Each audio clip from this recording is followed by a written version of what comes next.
because Congo is the biggest dissettlement of Africa that causes South Africa never to unite.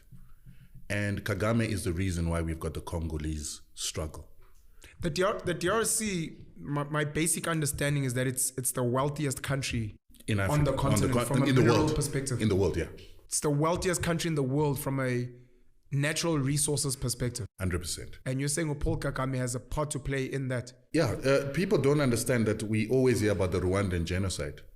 The Rwandan genocide was started by Paul Kagame. And he started the Rwandan genocide because he wanted to take power by force in a country that would have never elected him into power, because he came from the minority Tutsis who used to be supported by the colonizer and used to be the administrators on behalf of the colonizer.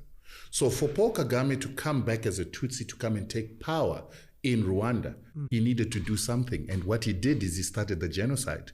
He started the genocide by bringing down a plane that had two presidents, Hutu presidents, the Burundian president and the Rwandan president. Paul Kagame and his RFP forces shot down the plane when it was landing back in Rwanda from actually an AU meeting. And when that plane came down, then it inflamed the Hutu people who knew that they were RFP fighters who were trying to take power by force.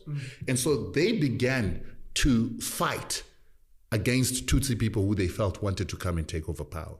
While they were doing that, Paul Kagame himself sent his forces to murder his own Tutsi people on a whole-scale level to make it look like a genocide, so that he could then have his forces come into Rwanda and take over power militarily under the guise of stopping a genocide against Tutsis. These are all things that are factual. Well documented. Jeez. It is actually something that the International Court of Justice wanted to persecute him for, and then the Americans covered up for him and the French covered up for him so that it wouldn't come out. But Paul Kagame came into power by murdering his own people. Then when he did that, he then took Laurent Kabila, who was now living in Rwanda, to go and take over power from Mobutu Sese Seko. These are the leaders in the DRC. This was in the DRC. And the arrangement that he had with Mobutu is, once you're in power, you need to bring some of my own people into your system. And the reason why he wanted to bring his own people into the system is that the Tutsis see themselves as a superior people to Bantus.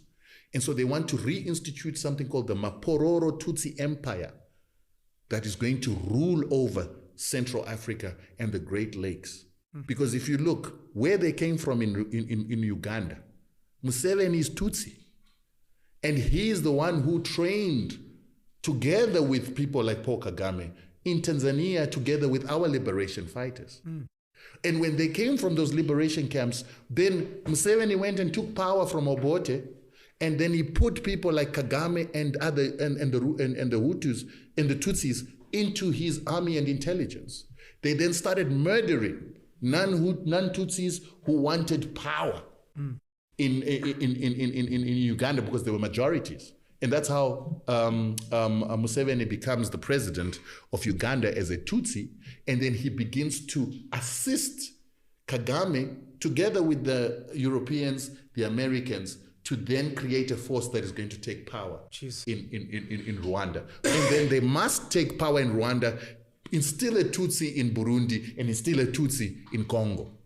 So when they then succeeded in getting what do you call him? Kabila into power, Kabila refused to put Tutsis into his government. And when he refused, then Kagame and Museveni then sent their armies and rebels into Congo with an intention to remove Kabila. Kabila then ran to SADC. And that time SADC had an organ, or the military institution was called the organ, which was being headed by Mugabe. And he said, listen, they want to overthrow me.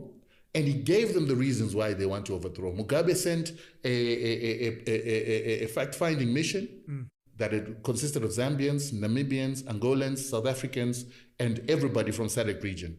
And he realized that this was actually a problem. So they went to Uganda, they went to Rwanda, they couldn't find Museveni when they went to Uganda, they couldn't find Kagame when they went to Rwanda, but they got information that there was going to be an overthrow of Kabila, and then the UN was going to be forced to actually come up with a policy that says Congo must be broken down into 5 countries. Jeez. The 5 countries would then be easier to loot for the West through Uganda, Rwanda, and their own people that they would have placed within the Congolese system.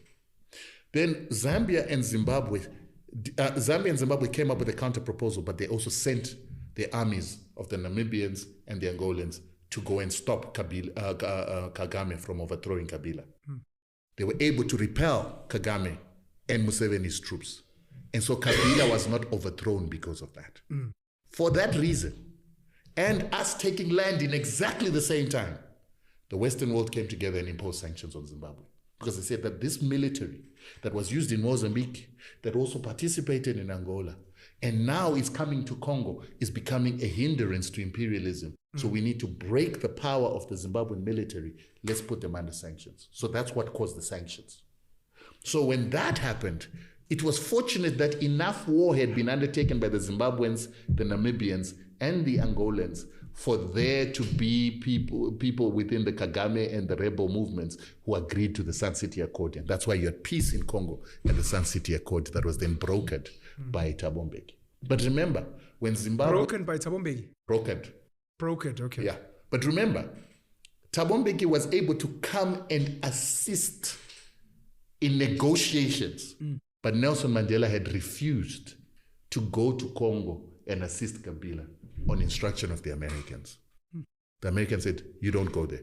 But there is allegations that while all this fighting was happening, executive outcomes had people assisting Kagame and Museveni and the rebel movements to try and overthrow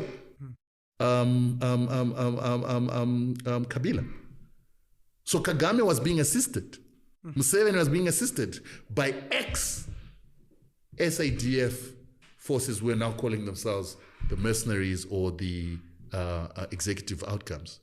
And I think you've seen the video of Saima that talks about how black people were infected with HIV and how Saima went through SADC to kill certain people to protect apartheid. If you remember, there's a video on Saima and how they infected people in South Africa and Southern Africa with HIV.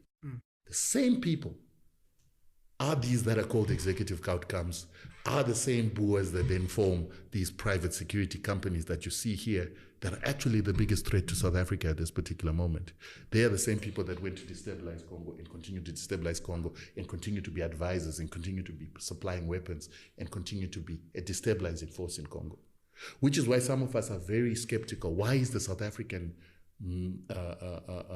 military in Congo not actually stopping the war in Congo, but peacekeeping and protecting companies like Glencoe and the Western companies that are looting Congo?